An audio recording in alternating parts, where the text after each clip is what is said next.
किसी जाति को ऊंची बताते और किसी जाति को नीची बताते, उनसे हमारा विरोध है। और वो बुरा मानते हैं, वो तो माने, हम 100 बार इसका विरोध करेंगे। कोई जाति ऊंची जाति या कोई जाति नीची जाति नहीं होती। इन्होंने झूठी कहानियां गढ़ गढ़ कर प्रश्नों के काल्पनिक उत्तर दे दे के, हमने पूछा भाई बारिश कैसे होती है, बोले मैं बताता हूँ। एक इंद्र देवता हैं, वो बादलों को आदेश देते हैं कि जाओ बारिश करके आओ। कि भाई भूकंप कैसे आते हैं, बोले वो गाय के सींग पे धरती रखी हुई है, जब गाय का सींग दुखने लगता है वो सींग बदलती है तो भूकंप आ जाता है। और एक मूर्ख तो और भी भयंकर बात कह रहा है, एक मूर्ख जो अपने आप को जगत गुरु कहता है, ये बहनें बैठी हैं मेरी लेकिन बताना जरूरी है। वो कह रहा है स्त्री के स्तनों में इतना भार होता है कि अगर स्त्री के स्तन जमीन पर झुक जाए नहीं तो जमीन सहन नहीं कर पाती और तब भूकंप आता है। इन मूर्खों को ये तक नहीं पता चला कि गंगा कहाँ से निकलती है। इन्होंने इतना प्रयास नहीं किया कि गंगा के किनारे किनारे चले जाते, गंगोत्री तक जाके देख लेते भैया कहाँ से निकलती है। बोले जी ये ब्रह्मा के कमंडल से निकलती है, फिर शिव जी की जटाओं में आती है और फिर शिव जी एक लट खोल देते हैं और गंगा बह जाती है। गंगा से बात भी करवाते हैं, गंगा को मतलब क्या बताऊं।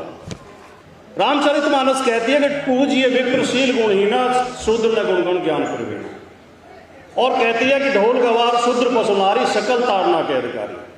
ये शूद्र तो कहीं भी मिल जाए इनकी पिटाई करो, स्त्री कहीं भी मिल जाए इनकी पिटाई करो। ढोल गवार शूद्र पशुनारी।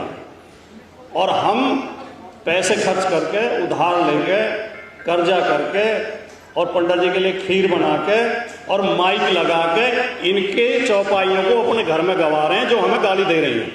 और मुझे कई जगह आलोचना सहनी पड़ी है, लेकिन मैं जो कहता हूँ डंके की चोट पे कहता हूँ कि वर्ण व्यवस्था में केवल 4 वर्ण बनाए गए थे, ब्राह्मण, क्षत्रिय, वैश्य, शूद्र। ब्राह्मण वर्ण भी है, जाति भी है, उसकी सबको पहचान है कौन ब्राह्मण है। कोई फर्जी आदमी ये नहीं कह सकता कि मैं ब्राह्मण हूँ।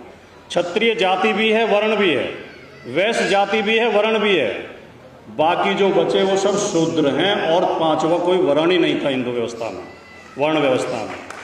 तो किसी गलतफहमी में न रहें, बाकी सब शूद्र हैं। अगर ये शूद्र एक हो गए और इन शूद्रों ने अपने बुद्धि का प्रयोग शुरू कर दिया, अपने विवेक का प्रयोग शुरू कर दिया, तो जो मुकेश सिद्धार्थ चाह रहे हैं वो काम पूरा हो जाएगा।